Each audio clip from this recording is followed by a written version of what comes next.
बिस्मिल्लाहिर्रहमानिर्रहीम। शुरू करता हूँ अल्लाह के नाम से जो बड़ा मेहरबान निहायत रहम करने वाला है। सुलेमान शाह कौन थे, तारीख इस बारे में क्या कहती है, और ड्रामा अर्तुगरुल गाजी में सुलेमान शाह का किरदार किस अदाकार ने अदा किया। ये तोकान के पहाड़ों से अनातोलिया तक और अनातोलिया से सैकड़ों फातहीन फतूहात के अजीम सफर की एक नाकाबिले यकीन मगर सच्ची कहानी है। ये कहानी सरदारों के सरदार सुलेमान शाह की जिंदगी की कहानी है। वो सुलेमान शाह जो तवाज़े में, इनकिसार में, बहादुरी में और अल्लाह के इंसाफ पर हमेशा कायम रहने में बेमिसाल थे। अजदाद की रिवायतों को जानने में और उनकी पासदारी में आज तक गुजरने वाले और आइंदा गुजरने वाले तमाम तुर्क सरदारों के सर के ताज थे। ओगोज खान से लेकर आज तक जितने भी सरदार गुजरे, जितने भी फातेह गुजरे, उनमें तारीख के कामयाब तरीन और शानदार सरदार थे। उन सुलेमान शाह की कहानी जिन्होंने अजदाद की अमानत की हिफाजत अपनी जान से बढ़कर की और अल्लाह के एहकाम हमेशा मुकद्दम रखे, जंग में न कभी नफ्स को गालिब आने दिया और न अपने दुश्मन को। 13वीं सदी ईसवी की इब्तिदा में शाहान ख्वारज़म की कुव्वत अपने शबाब पर थी। वो ईरान, खुरासान, शाम और इराक में सल्जोकों के कई मकजूबात पर काबिज हो चुके थे। उनका मंसूबा एशिया की तमाम इस्लामी सल्तनतों को फतह करना था, मगर ऐन वक्त पर जबकि अपने मंसूबे की तकमील के लिए तैयार थे, चंगेज खानी तूफान ने ख्वारज़म शाही सल्तनत को बेहबाला करके उनके तमाम मंसूबे खाक में मिला दिए। इस सल्तनत की तबाही के बाद तुर्क कबाइल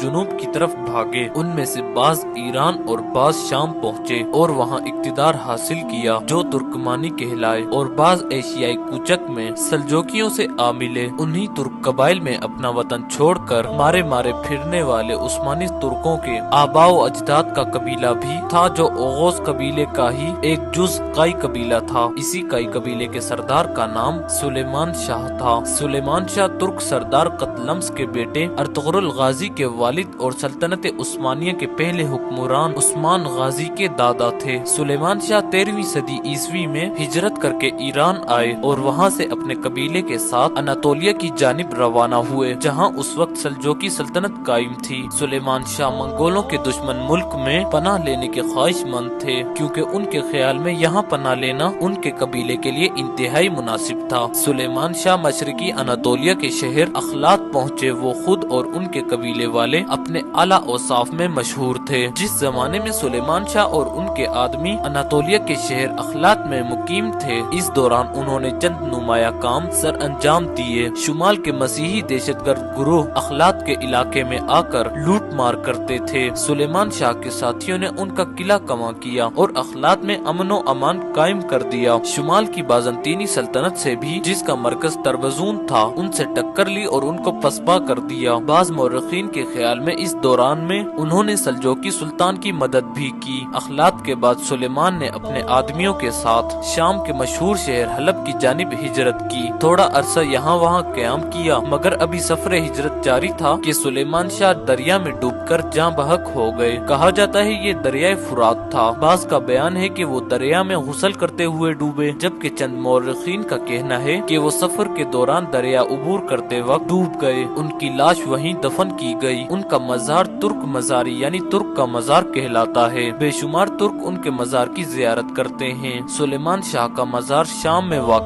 था। तब तक मुआहदे लोजान के तहत तुर्की को उनके मजार पर परचम नस्ब करने और एजाजी गार्ड तैनात करने की इजाजत थी। शाम में खाना जंगी और दौलत इस्लामिया के जंगजुओं की वजह से 2015 में इस मजार को अब तुर्की के अंदर मुंतकिल कर दिया गया है। ये मजार इससे पहले 1970 की दहाई में भी एक जगह से दूसरी जगह पर मुंतकिल किया गया। इससे पहले कि शोहराए आफाक ड्रामा अर्तुगरुल गाजी में सुलेमान शाह का किरदार अदा करने वाले अदाकार का मुख्तसर तज़किरा किया जाए। अगर आपको हमारी वीडियो पसंद आई है तो हमारी वीडियो को लाइक करें, और जो लोग भी हमारे चैनल पर न्यू हैं, चैनल को सब्सक्राइब जरूर करें। सुलेमान शाह का किरदार अदा करने वाले तुर्क अदाकार का नाम सरदार कोक खान है। वो 15 मई 1946 को भूलू में पैदा हुए। बुशकताश applied fine of arts academy के पेंटिंग डिपार्टमेंट से तालीम हासिल की और 1964 में शोबिस इंडस्ट्री में कदम रखा। जिन फिल्मों में जिनसी मनाजिर दिखाए जाते हैं वो उनमें काम करने से इज्तिनाब करते हैं। सरदार गोग खान ने सन 1979 में इस्तांबुल वीडियो के नाम से कंपनी बनाई और कई वीडियोस और फिल्में बनाई। 2007 में उन्होंने नेशनलिस्ट मूवमेंट पार्टी की तरफ से इस्तांबुल में इंतखाब लड़ा मगर वो नाकाम रहे। 1976 में ओया जिंदानजी ओगलो से शादी की। 25 साल बाद 2001 में तलाक हो गई। सरदार गोग खान अबलू बोर ओगलो के साथ भी रहे जो उनसे 28 साल छोटी थी। सितंबर 2005 को शुक्रान खानम से शादी की जो उनसे 33 साल छोटी थी। दोस्तों आज के लिए इतना ही, मिलते हैं अगली वीडियो में, तब तक के लिए अल्लाह हाफिज।